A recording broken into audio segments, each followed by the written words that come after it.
Well, we have another very special guest today.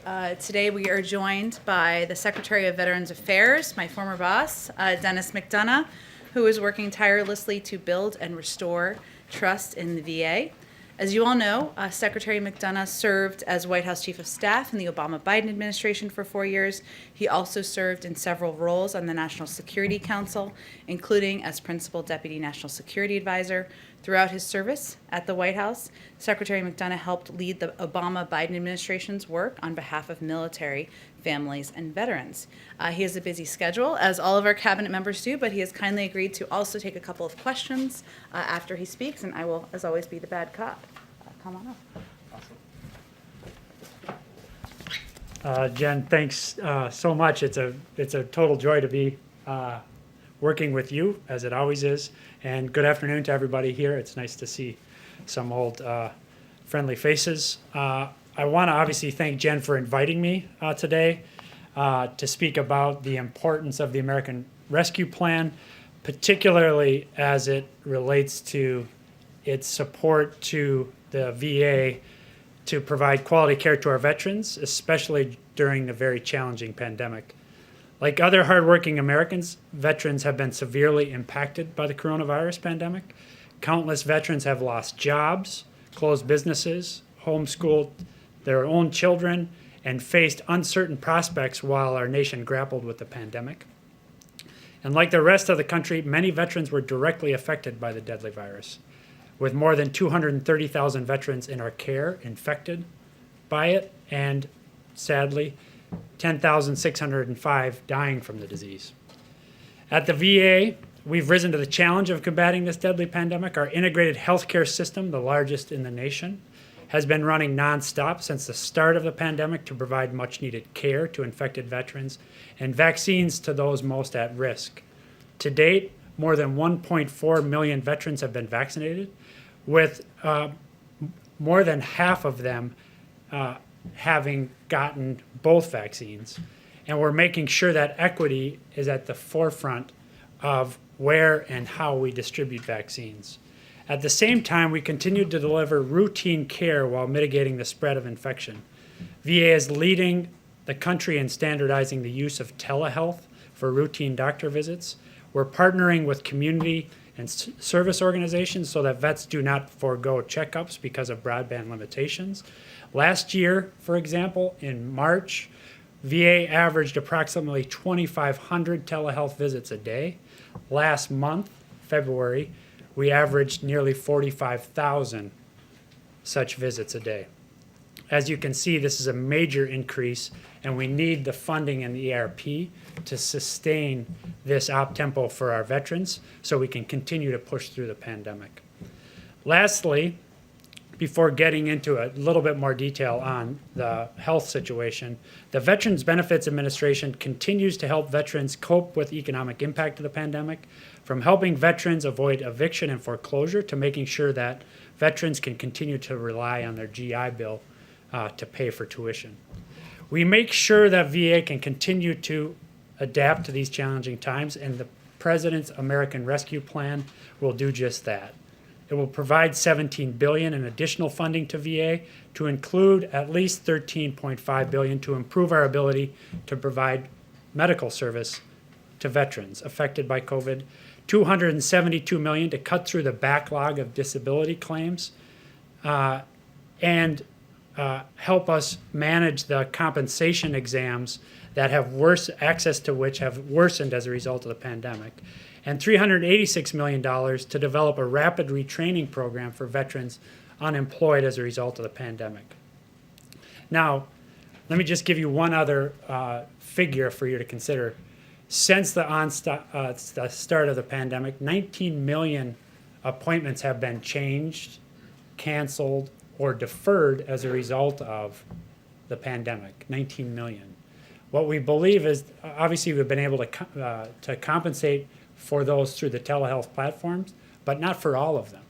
And as a result of deferred care, which we're actually seeing across the healthcare system, not just in VA, we're going to see increased cost. And the ARP is critical to our ability to make sure that we can keep up with those demands of the increased cost. So our department remains fully committed, obviously, to fulfilling the sacred obligation that President Biden has made clear we have to those who serve in uniform. The rescue plan helps us deliver on that promise, especially in this unanticipated and significant time of crisis. We urge the Senate to pass the much-needed plan as soon as possible, and I thank you again, Jen, for the opportunity to be here with you. All right. Go ahead, Jeff. Secretary, can you explain how veterans should go about looking as to where to sign up for vaccinations? Should they be going to the VA or should they be going to their states and localities? It's certainly been one of the trickiest parts of the vaccination process to figure out information on that. Yeah, so I want to start by telling I think what is a very positive story. Oftentimes you don't, at least we've not in the past been focused on good news stories about our scheduling process. Our scheduling process is actually working pretty well.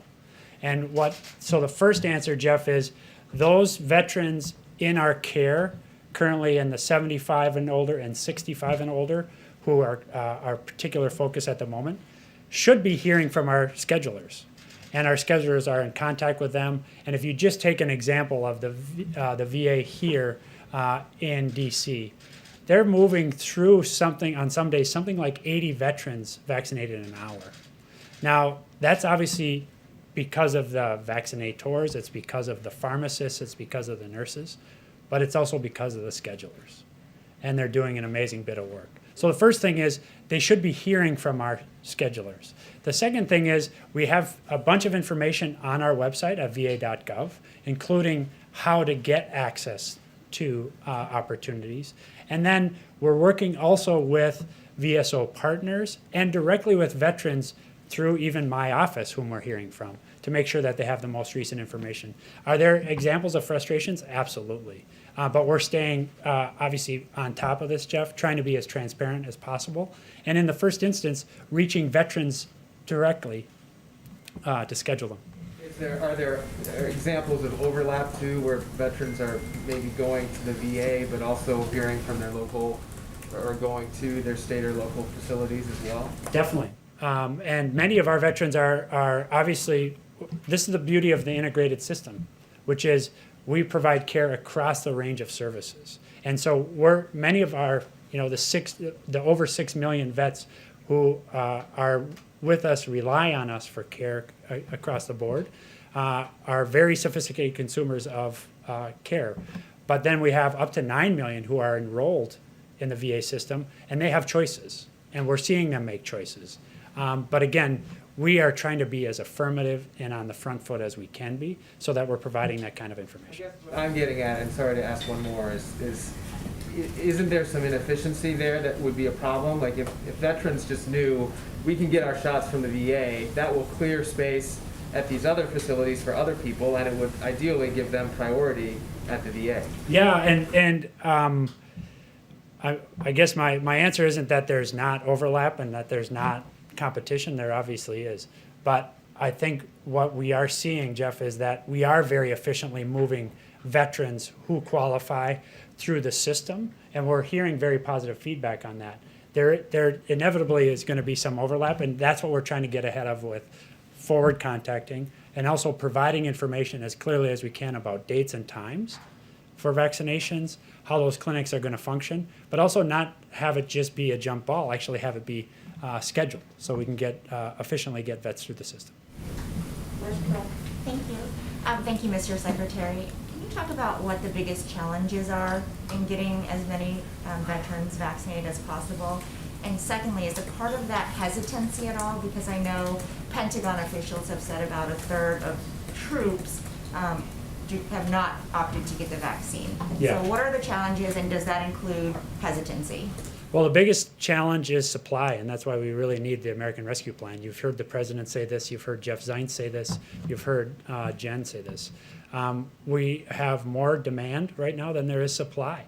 And that's notwithstanding the fact that the COVID coordinator, the president, have really cranked up supply week on week, including with these several innovative actions even over the last several days. with Johnson & Johnson and enhancing the manufacturing capacity. So the big challenge for us is supply. From what I hear from our docs is from the moment we get it, our allotments are in arms within 2 to 3 days. Okay, so I think that's a pretty remarkable throughput. Now, on hesitancy, you know, our lead doc on this testified last week to Congress that, in fact, we're surprised that hesitancy is less than we feared. Now, that doesn't mean that we're not going to confront it. But right now, we're seeing significant demand, that demand outstripping supply, and that demand consistent across categories. In fact, our performance among black vets, Latino vets, and white vets is pretty consistent, if not outperforming in black and Latino vets, white vets uptake. Nevertheless, this is going to be a problem going forward, so we're working very closely with our VSOs, very closely with Congress, and then very closely to tell the story of the more than 1.4 million vets who have gotten vaccinated to date. We're talking about what that experience has been, which is overwhelmingly positive. But we need the funding from ARP to get this done. Follow on the supply, is there a set amount that you're getting every week from the administration, and have you asked Jeff Zients to increase that? There is a process, well-established process that's run through the interagency. So we get our allotment every week out of that process.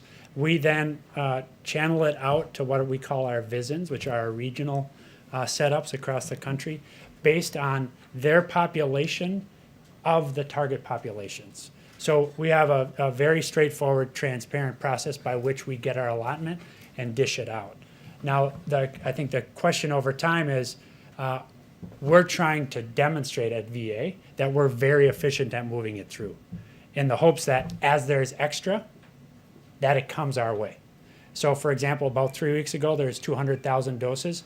That was additive to our allotment, and we, as with everything else we're getting, we move that quickly through the system into vets' arms on a very clear, efficient process. Thank you. On another topic, as the Capitol's on alert today, I wanted to ask you about the veterans who played a role in the January 6th attack. We've seen 30-plus veterans be arrested for participating. We see these militia groups that are actively trying to recruit veterans. What, if anything, can the VA do? Are you considering doing to try and combat some of this? Yeah, so I also, just to fill out the story, I also saw veterans on that day, including members of Congress who were veterans doing remarkable things, including members of the DCPD and the Capitol PD, veterans doing remarkable things. And so I think it's a full picture there that underscores that basically veterans continue to play a critical role in the country even after they retire from active duty, and we're very proud of that. As to the questions you raise, we'll take a look at that. We don't have anything specific to announce now, but again, I want to make sure that we have a full picture of things like remarkable members in the House. Mr. Gallego is one who comes to mind. Senator Cotton in the Senate. These people taking concrete action in support of democracy on the ground that day, they're vets too. Bill? Thank you, Mr. Secretary. Two, if you don't mind. The first one, COVID related. You talked about missed appointments and kind of what COVID has taken away. When it comes to suicide, what is the VA doing right now tangibly to reach out to veterans proactively, not just messaging campaigns, though I know those are important, but to proactively reach out to veterans to ensure that needs in that general area are being met? Yeah, it's a major priority for obvious reasons, and it's heartbreaking. Any individual suicide is absolutely heartbreaking, and we're very focused on reducing these. The most important set of lessons I think we have to draw from is the availability of telehealth platform. Demand for mental health services is up. I think that's a good sign because it speaks to the fact that stigma is being reduced. However, there's still too much. And that is part of, that's the first half of the answer to your question, which is we're not just passive waiting for vets to come to us. We're also then working with our providers and with local communities to ensure that we have a good sense of at-risk vets and that we're establishing contact and ways to be in contact with them affirmatively. Lastly, Congress has given us additional authorities on this, and we're going to use them.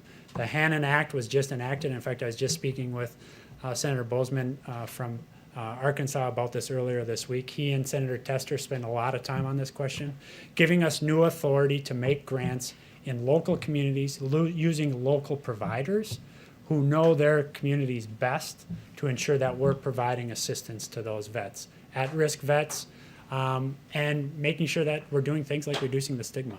So that's what we're doing, Phil. And then just real quick from a policy question, I know this came up during your confirmation hearing, but do you have a plan right now to either reverse or significantly revise the community access standards through the VA Mission Act? I don't have a specific plan on that. I'm very in active discussion with people like Senator Moran, Senator Tester, Senator Sanders about what we're seeing. We're also beginning to get data about last fiscal year, what happened in the community. This is the data we're getting now is pre-COVID, so basically first quarter and a half of FY20. And what we're seeing there is a pretty significant uptake in the community. And so we got to, be a good partner with that, ensure that we're paying those bills on time to local providers. We're keeping vibrant networks so our people have places that they can find care. But we also have to be really careful that we're also maintaining investment in the integrated system of the VA itself. We have to recapitalize that and make sure that these institutions, many of them over 50 years old, are brought up to speed. The ARP will be important to that too. Things like new HVAC, new air control systems, zero pressure rooms, so we're not moving that virus through the hospital. Those are all things that are going to be enabled by the ARP, and that's why we really need the Senate to get this done. All right, let's do the last question. Then we'll have to have him come back. Go ahead. Thank you, Mr. Secretary. At the top of your remarks, you mentioned the importance of keeping veterans in their homes. The moratorium on forbearance and foreclosures, of course, was extended through June. Yes. Do you think it should be extended further? Well, we'll take a look at that, and we're taking a look at a lot of those things. Incidentally and importantly, in the ARP is additional funding for homelessness programming. We know that this continues to bedevil us as a country. It's an outrage any night that any vet is homeless. We're, over the last 10 years, down 50% on those numbers, but they're creeping back up as a result of the pandemic. And 50%, while progress, is nowhere near where we need to be. So we need that funding in the ARP. Thank you so much, Secretary McDonough. Thank You'll you. have to come back. Yeah, thank you very much. It's great to see everybody. Thank you. All right, a couple of other things at the top. As you all saw, many of you reported on this morning, the numbers from the Labor Department out show the 50th week in a row with new unemployment claims claims exceeded their pre-pandemic high. Hundreds of thousands of Americans are continuing to struggle in this economy. We can't get numb to what this represents. These are moms and dads, friends and neighbors who will now have to worry about how they'll support families, put food on the table, and make ends meet in the midst of a pandemic. This also underscores the need for Congress to move quickly to pass the American Rescue Plan to get $1,400 checks to the American people. You may have also seen today, if you're covering economic issues, I should say, that the Treasury Department announced a new program called the Emergency Capital Investment Program. Through this program, Treasury will make a $9 billion investment in community financial institutions that have a track record in investing in financially underserved communities, which have been particularly hurt by the pandemic. This support will bolster these institutions so they can continue to play important roles in fostering financial inclusion for communities that have been shut out for far too long. This program is one component of Treasury's efforts to combat economic inequality. This one announced today is one of 3 Treasury programs totaling about $12 billion. As you also know, in an hour or so, the President, the Vice President, and the Secretary of Transportation will meet with bipartisan members of the House Transportation and Infrastructure Committee. This meeting is meant to build on the conversation the President had with a bipartisan group of senators on February 11th. Investing in our nation's infrastructure is a top priority for the president, something he's talked about as a part of his Build Back Better agenda, also back to when he was vice president, serving in the last Democratic administration. He believes we have to rebuild our crumbling roads and bridges, improve our communities, and create good union jobs for Americans. Chris also tells me he'll get Secretary Buttigieg here to talk to all of you, so we're relying on him for that. One last piece, I can't remember who it was, but somebody in here asked about Mississippi and the water situation on the ground in Mississippi. So as I mentioned we followed up with our FEMA team. We're, of course, continuing to closely monitor the situation in Jackson, Mississippi. We're not currently tracking any requests for federal assistance through FEMA from the governor, which is how, of course, that process works as it relates to Jackson. The Mississippi State National Guard has numerous water distribution sites in place, and the federal government, including the EPA, remains in close touch with the governor and mayor to offer support. Alex, why don't you kick us off? Sure, thanks, Jen. Two questions. Let's start with international. What is the U.S. doing to help free AP journalist Tin Zin and other journalists detained in Myanmar, including the ongoing crackdown against protesters there? Has there been any outreach to authorities there, and what's been the response? Well, I will say first that the detainment of journalists, the targeting of journalists and dissidents is certainly something that is of great concern to the President, to the Secretary of State, and to every member of our administration. And certainly this issue has been raised the issue broadly is raised in virtually every diplomatic conversation that members of our team have. As you're very familiar with, the situation on the ground in Burma is troubling. We've obviously been working closely with our partners in the region. We've taken sanction steps, as you know, to send a clear message that it's unacceptable.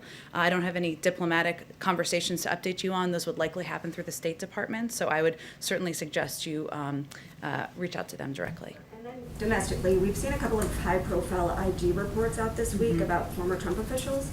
Does the president believe that Inspector General should continue to investigate and potentially pursue punitive measures against these Trump officials that are no longer in office, or does he think it's time to turn the page? Well, as you know, the Department of Transportation Officer of Inspector General initiated the investigation into the former secretary during the Trump administration and completed the investigation under the leadership of a Trump-appointed Inspector General. The Inspector Generals across agencies are independent for a reason, and we certainly respect their role in moving forward or seeing those investigations through as they see fit. Go ahead, Mary. The governor of Mississippi has responded to the president's comments yesterday, and he seems to have taken offense at some of the president's language. He says Mississippians don't need handlers. I just think we should trust Americans and not insult them. He's making an argument that this is really about personal liberty here. Does the president have any second thoughts about the language that he used yesterday, and how does comparing someone to a Neanderthal help convince them to change course and get on board with your public health message? The behavior of a Neanderthal, just to be very clear, the behavior of. Look, I think the president, what everybody saw yesterday was a reflection of his frustration and exasperation, which I think many American people have, that for almost a year now, people across the country have sacrificed. At many times they haven't had information they need from the federal government. They haven't had access to a greater understanding of what the public health guidelines should look like. And those include many, many people in Mississippi, in Texas, in Ohio, Florida, in every state across the country. And, he believes that with more than 500,000 Americans' lives lost, with families that continue to suffer, that it's imperative that people listen across the country, whether they live in a red state or a blue state, to the guidance of public health experts. At the same time, you've watched the president closely for some time, Mary, as you all have. He's going to engage with and talk with people who disagree with him on a range of issues, including this one. But he believes that if we're going to get this pandemic under control, we need to follow public health guidelines. He simply was asked the American people to abide by wearing masks for 100 days. We're at about day 40. Are we at day 40? Around there. 60 more days. That's what he's asking, and he's certainly hopeful that businesses and people across the country will continue to do that. Has he reached out to Governors Reeves and Abbott to convince them to try and change course here? I don't think his view on mask wearing is a secret. They're certainly familiar with it. He's talked about it many, many times, and I'm certain when he speaks with them next, he will convey that directly. The president has said that he hopes, he's hopeful that by this time next year we may be getting some semblance of normalcy again. Is there a concern that as we see states like Mississippi and Texas take these actions, if others follow suit, that could shift the timeline, that a few states could set back the timeline here? Well, what the president has said publicly and certainly conveyed to all of us is he can't do this alone. The federal government cannot do this alone. This is going to require additional sacrifice from the American people. He doesn't think that's easy. None of us think that's easy, but he has ordered enough vaccines to ensure everybody in the country is vaccinated. And we will have those vaccines by the end of May.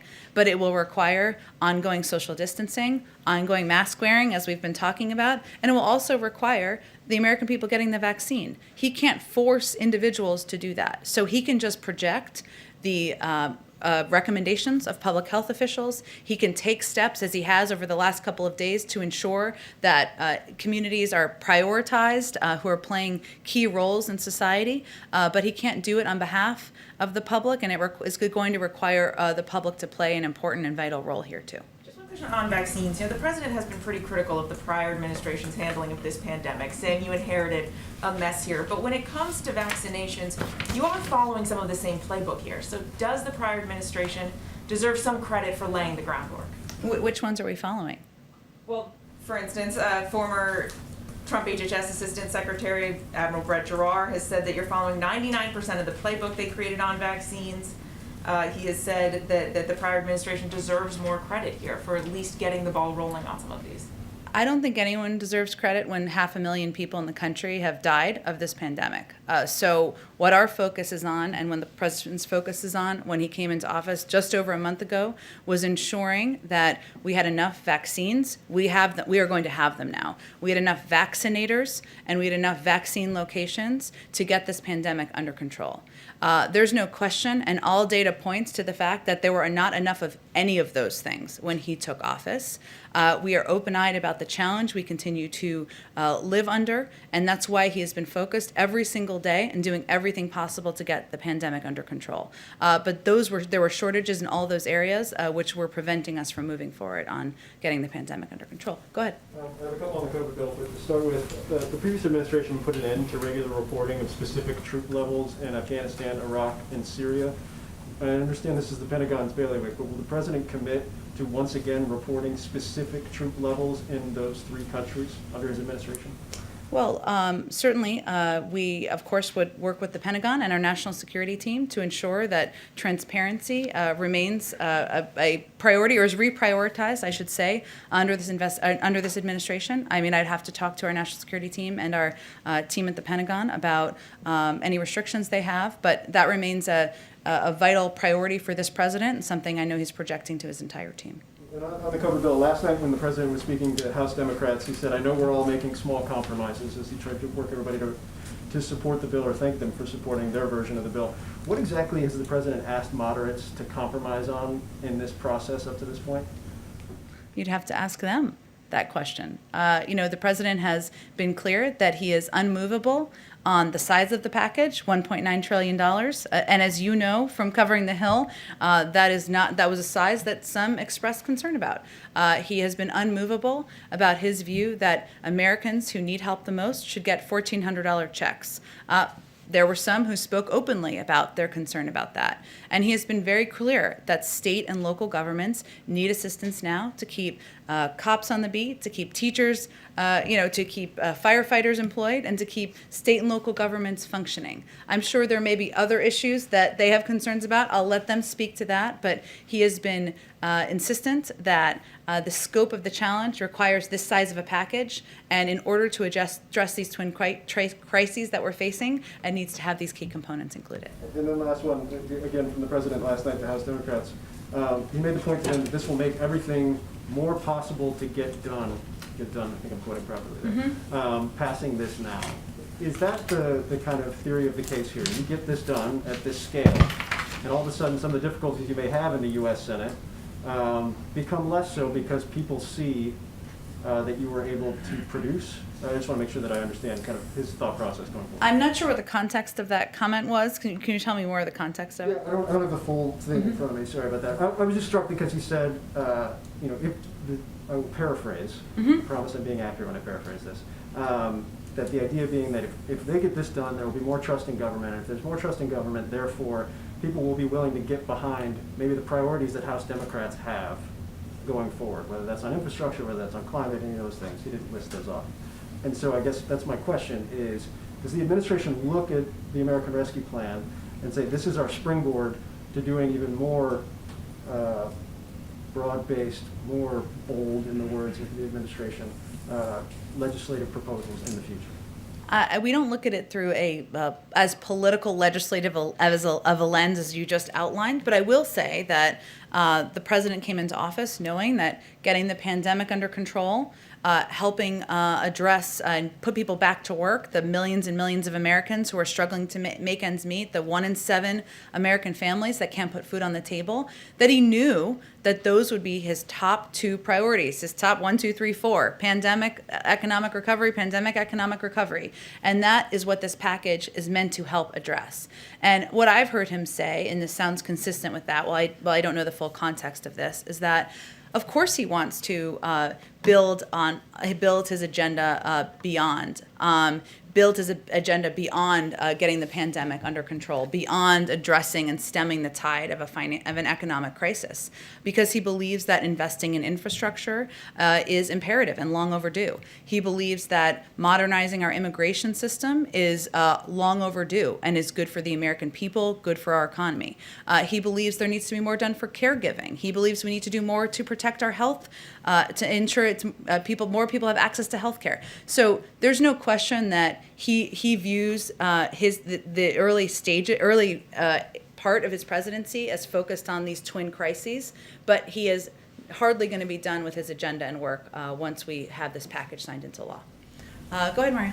Thanks, Jen. Does the president believe that the House Ways and Means Committee should be able to obtain Donald Trump's tax returns?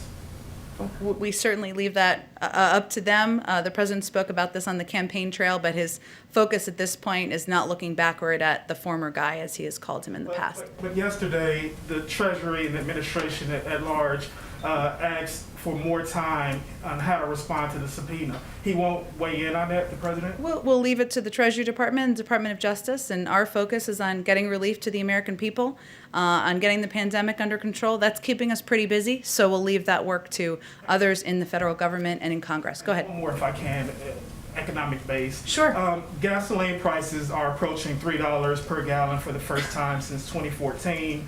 Americans, as you well know, are cash strapped. Is the president planning to intervene somehow? OPEC Plus came out this morning and said that they were going to limit supply. Does the president plan to intervene somehow, maybe call the Saudi government, Russia, anything in the toolbox to rein in the gas prices? I don't have anything on that to preview for you. I will say, since you've given me sort of an opportunity and opening here, is that there's been a lot of reporting on what kind of relief would come out of the American Rescue Plan, something that can help address a range of issues the American people are having, whether it's the cost of gas or it's the inability or concern about getting food on the table. So let me just take this opportunity to lay out some of the specific numbers our NEC team, I love number crunchers, crunched for all of you. So under the Senate version of the bill, 158.5 million households are going to receive direct payments. That's 98% of the households who received them in December. And in the previous round of relief, that 2% sliver all received checks smaller than $600, in some cases as small as $100, because as you all know, it was scaled down after a certain income rate. Under the rescue plan, almost all of these 158.5 million households are going to receive checks that are more than twice the size of the previous round, not to mention the 66 million kids who will benefit from the expanded child tax credit and 17 million adults who will benefit from the expanded earned income tax credit. Because, of course, there are many tax components, as you all know, in addition to the direct checks that are included in this package. So just wanted to give a little number crunching laydown. Go ahead, Jeff. Jen, going back to Texas and Mississippi, is the White House concern and the COVID team concerned that the loosening or lifting of restrictions in those states will lead to these COVID variants to spread more?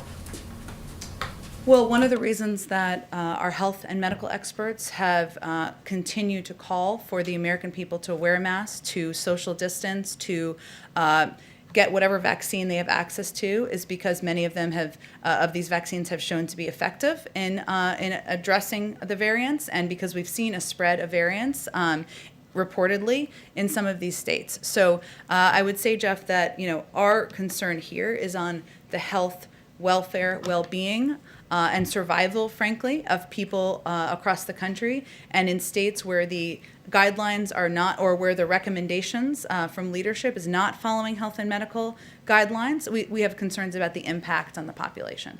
In Europe, there are travel restrictions between European states. The United States is large and there's 50 states. Is there any discussion of restrictions for traveling between states when different states have such different ideas about how to fight COVID? And would you encourage or discourage other Americans from traveling to Texas or Mississippi right now? I'm not aware of any discussions, and I certainly wouldn't do that from here. But I would just say, Jeff, that we are going to continue to use every method of the bully pulpit at our disposal to convey directly to people living across the country, including in many of these states, that mask wearing, social distancing, getting access to the vaccine is the path to go back to normal. And that is how we are going to get it done, and how the American people can return to, believe me, I'd love to take my kids to birthday parties and to parks and to go to a restaurant. I haven't been to one in a year. We all want that. This is the pathway to do that. And that's what we'll continue to convey. Go ahead. One more quick Oh, one go on ahead. another topic. I'm sorry. The Capitol is on high alert today because of the potential of an attack related to a conspiracy theory about this date. Is the White House taking any additional security measures, and can you share any intel or readout about what you know about the threat? Well, let me first say, Jeff, that on the specifics of today's threats, the FBI and DHS have warned that the threat from domestic violent extremism, particularly racially motivated and anti-government extremists, did not begin or end on January 6th. And we have been vigilant day in and day out. Our national security and homeland security team has been since then, in part because we are witnessing a years-long trend of false narratives fueling violence, and the current heightened security environment in the national capital region writ large is an illustration of that. I'm not going to outline any security steps from here at any point in time, but I can say that our team is, of course, our team, the president personally remains deeply engaged in tracking these threats and receiving regular updates, as he does from his team, about threats, of course, but about incidents happening across the country. It's something he is personally engaged in.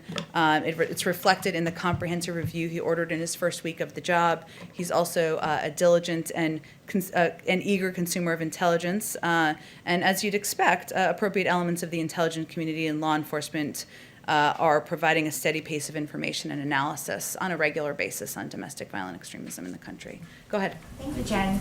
As more people are getting vaccinated every day, there's still a lack of clarity about what they should and shouldn't do. And we've reported that the CDC guidance for them was supposed to be released today, but that's no longer happening. Do you have any guidance about why not, and when Americans should expect to see recommendations? I would certainly point you to the CDC. I believe they said in your story, or maybe another story perhaps, that the CDC's guidance will not be posted tomorrow. This is a quote from them, because we have not finalized it here at CDC. Once it is final, we will publish and disseminate it. And certainly we know people are eager to hear more details about steps they can take once they're vaccinated. And we certainly think that once people have a sense of that, hopefully, and we'll see it when we see it, it will hopefully encourage people to get vaccinated as well. But they're on their own timeline, and we'll wait to see when they're ready to put out that guidelines. So the White House has not seen them yet? I'm not aware of the White House reviewing the guidelines, no. And then on Texas, Governor Abbott said that the Biden administration must stop importing COVID into the country because he claims that COVID positive migrants are being bused into Texas and then sent to other places, in the country. Do you have a response to that? And can you elaborate on what the government is doing to test migrants, if anything? Sure. Well, we're about facts around here. That is not factual. So let me give you an overview of what happens. When migrants are placed in alternatives to detention, their COVID-19 testing, our policy is for COVID-19 testing to be done at the state and local level and with the help of NGOs and local governments. And that certainly is something that our policy is to have that be done, concluded before they are even moved to go stay with family members or others they may know while their cases are being adjudicated. And of course, our guidance to anyone, regardless of status, is testing positive for COVID-19 or experiencing COVID-like symptoms is, to social distance, to wear a mask, and seek medical attention as needed. But, in general, our approach and our policy is to work with local governments, work with NGOs to have testing, to ensure these migrants are tested, and that can take place, and that steps for isolation, quarantining, and medical care can be taken should that be needed. Is there a reason why the burden is on state and local jurisdictions to do the testing and not the federal government? Well, many of these NGOs have stepped in to help ensure that these steps can be taken. Many of these NGOs have also, if quarantining or isolation is needed, have even reserved hotel blocks in some cases, and you certainly have to talk to some of them about the steps they take. But obviously, their assistance allows the federal government to, work with local communities to get this done. Thank you. Just one more question on migrants, specifically unaccompanied minors who continue to come to the border every day. We've reported that 96% of the HHS beds are already accounted for. Is the administration planning to open new influx facilities specifically for these children, and maybe at military bases or installations like we've seen in the past? Well, I'm not in a position to confirm the specific numbers. I can say that there are, of course, a large number of unaccompanied minors who are coming across the border. And as you know, because we've talked about it in here, we believe that the humane approach is to treat these kids with humanity and ensure that they have a safe place to be. Well, I don't have anything to preview for you in terms of considerations underway at this point in time, but obviously we recognize that with the number that are coming in and the limited facilities we have and our desire to abide by COVID protocols, that it's a policy process that is imperative and a priority for this administration. Go ahead. Senate Republicans have made pretty clear that they intend to block major Democratic legislation. Given what the president has said about that, has he given more thought to the filibuster and making changes to that? Is he having discussions on that front? Which piece of legislation are they intending to block? HR 1, policing reform, there's some union-related legislation that the House is looking at next week. Well, our view is that voting rights, addressing needed reforms of unions, that moving forward on a number of long overdue policy efforts by Congress is too important to prejudge what the outcome will be. And we've certainly seen the threats by some in Congress, but we're going to continue to work to see if there's a bipartisan path forward. So he is not considering looking at the filibuster, pressing his Senate colleagues? His policy has not changed his on that issue.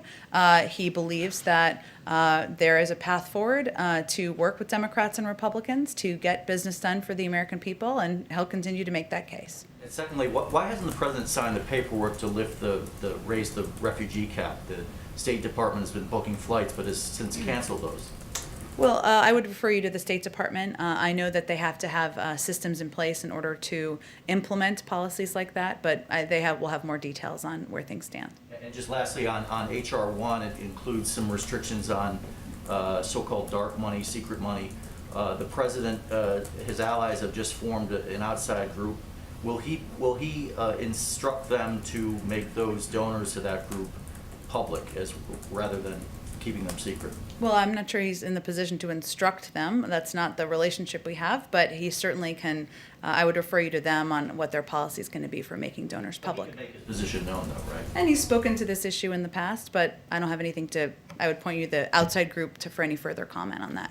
Go ahead, Ashley. Thanks, Jen. A few questions. There were a few late changes in the COVID relief bill that could help several states, including Alaska, by increasing funding for lower population states, as well as adding money for tourism and seafood processors. Did President Biden sign off on these changes personally, and was this aimed at all at getting Senator Murkowski to support the bill?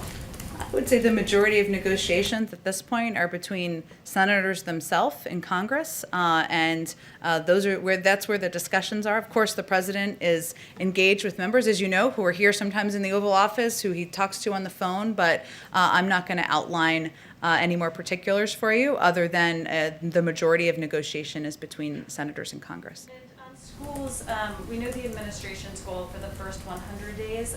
Can you talk a little bit about what the public should expect for the fall when the new school year will start, what the goal is and what the reasonable expectation should be? Well, we don't have new goals to outline, but I would tell you that now that we have a Secretary of Education in place, his number one priority is ensuring schools are open, that they're open 5 days a week, that schools have the information they need to put in place the mitigation steps. Obviously, we need the money from the American Rescue Plan to get that done in certain communities, but our objective is for schools to certainly be open. But is it fair, is it a reasonable expectation for parents and families to expect that kids will be back in what we think of as a more traditional classroom setting 5 days a week for the next grade in the fall? Well, that certainly is our hope and our objective, but the Secretary of Education is going to be leading this effort. He's going to have a summit he's announced. He's going to be working closely to help school districts work with them to implement these guidelines that have been put out by the CDC, and so I expect he'll have more to say on it. And lastly, how quickly does President Biden plan to move to name a replacement for Neera Tanden? I don't expect to have an announcement this week.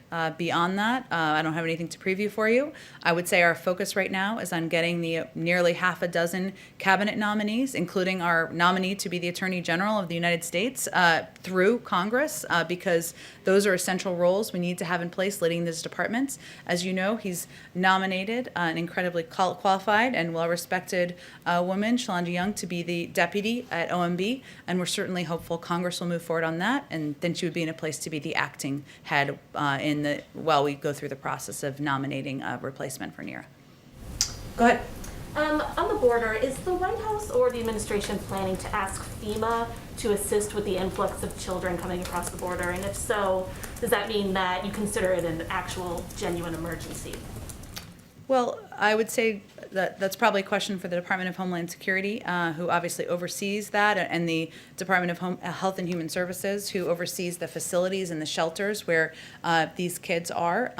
Certainly, one of our concerns is that there is, as we were talking about earlier, an influx of kids at a rate and a pace that is going to require us to, make considerations about where we're going to safely house them, and that is something that is under discussion in the administration, but I don't have any. I would just send you to them, who oversee the Department of Homeland Security, oversees the process. And in the current stimulus proposal, the child tax credit is expanded temporarily from $2,000 to $3,000. Would the president's support making that expansion permanent, or any of the other temporary expansions in the bill permanent?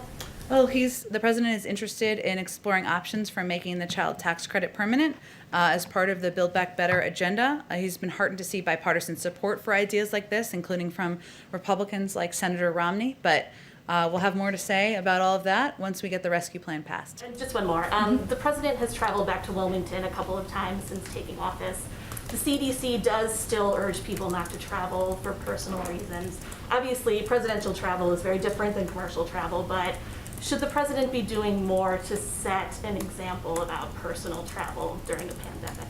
Well, the president lives in Wilmington. It's his home. That's where he's lived for many, many years. And as you know, as any president of the United States does, he takes a private airplane called Air Force One to travel there. That is, of course, a unique from most Americans, but I think most Americans would also see that as a unique circumstance. Go ahead. Thank you, Jen. So a group of 9/11 families sent a letter to President Biden this week, and they're asking that that he declassify FBI documents that talk about the Saudi link to the September 11th terror attacks. Would this be something that President Biden would consider? I would send you the Department of Justice. And then another question. 4 years ago this week, President Trump announced that he was going to donate the first quarter of his salary basically back to the government. Wondering, obviously realize they have very different financial circumstances, but We don't know. We haven't seen his tax returns. That is true. We're not sure. But will the president consider donating a portion of his salary either back to the government or to a charity of his choice? I'm happy to talk to him about that and get back to you directly, or others who are interested. Go ahead in the back. Hi, Suzanne Lynch from the Irish Times. Just a bit of change in tack. Given we're in March and less than 2 weeks away from St. Patrick's Day, I was wondering, what are the White House plans to mark St. Patrick's Day? We do know that the President Biden, is very proud of his Irish heritage, and just wanted to know, do you have any update on the plans for that?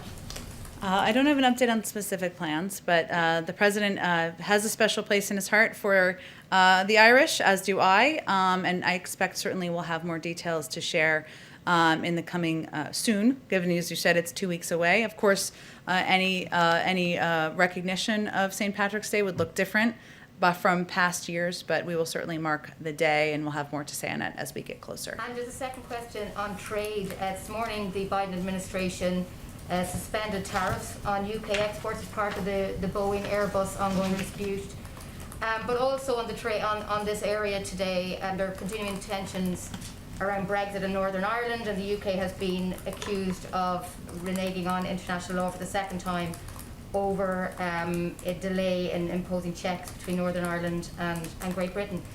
Just those two aspects, in terms of a UK-US trade deal, where do things stand now at the administration? Is a UK-US trade deal a priority for this administration?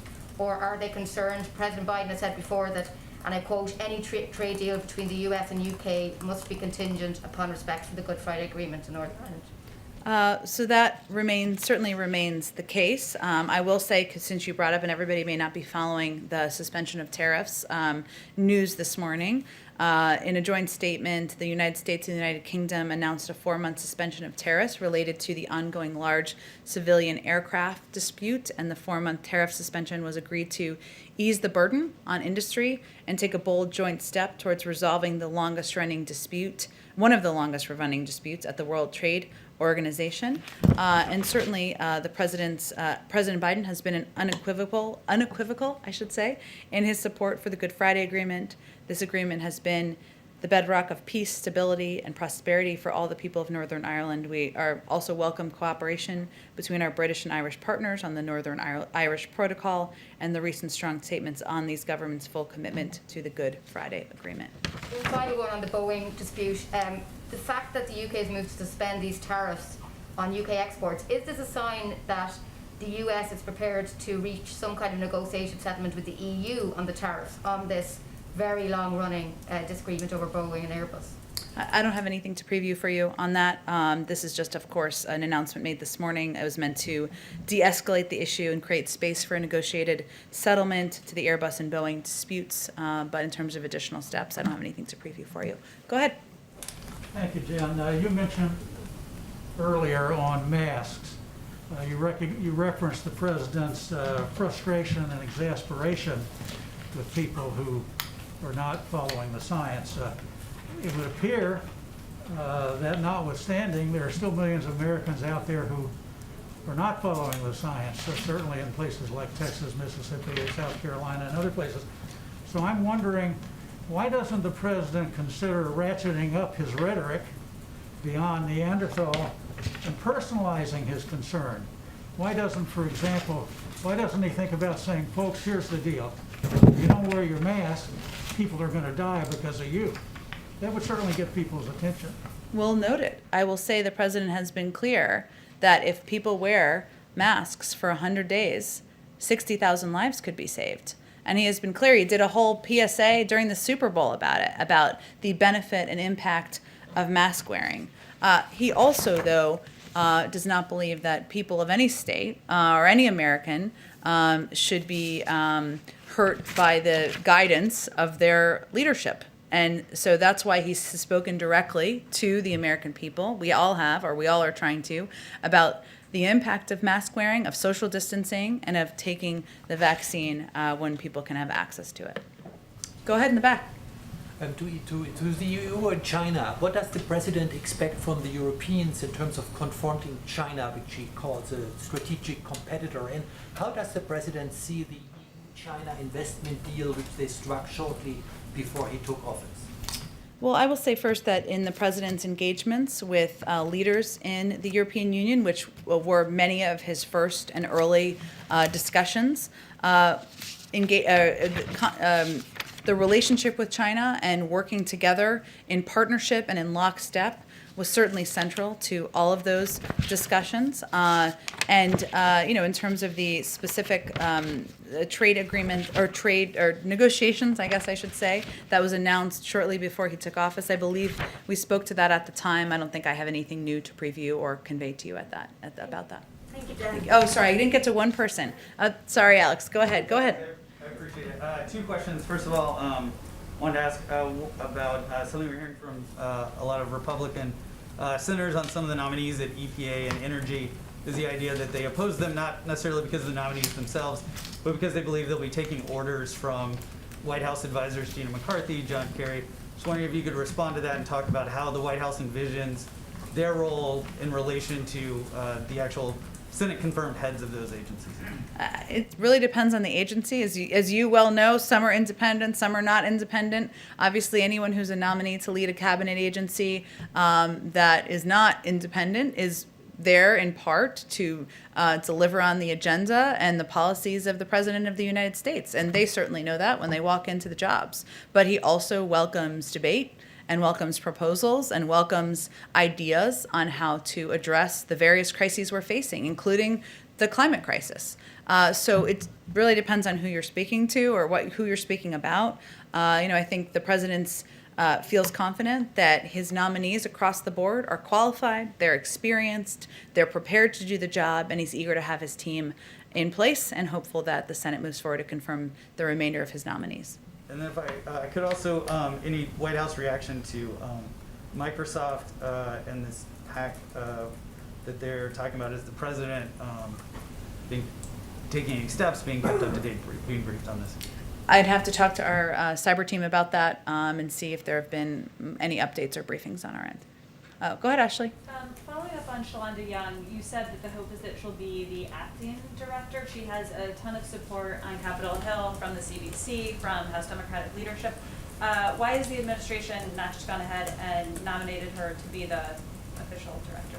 Well, the president thinks so highly of her. He nominated her to be the deputy director of OMB, which is a very senior and significant job and role in the administration. All I was conveying is how the process works. If when the deputy is confirmed, knock on wood, they will then become the acting director. Hence, there is a need and an imperative to move forward on that quickly. I will reserve his space for him making his own decision about who is going to lead the budget department. We certainly know there's lots of support on Capitol Hill, and again, he thinks so highly of her, he nominated her to serve in a senior role.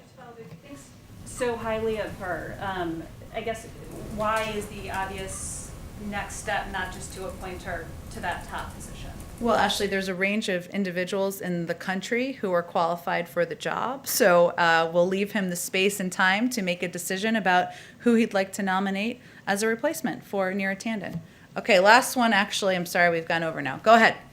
Jen, just a quick follow-up. Did the president directly speak to Alabama Governor Kay Ivey, who's actually said that she's going to extend her? She did, and I meant to raise that. I'm not aware of a direct conversation between them today. Obviously, the president's view and his support for the mask mandate and encouraging people to wear masks, given the advice of his health and medical experts, is well known. It's something he's raised on calls with governors. Our health and COVID team has raised on calls with governors, but I'm not aware of a direct call between them today. Do you know if he's talked to any other Republicans who might be flirting with this idea of opening prematurely? I don't have any other calls to read out for you at this point in time. Thanks so much, everyone.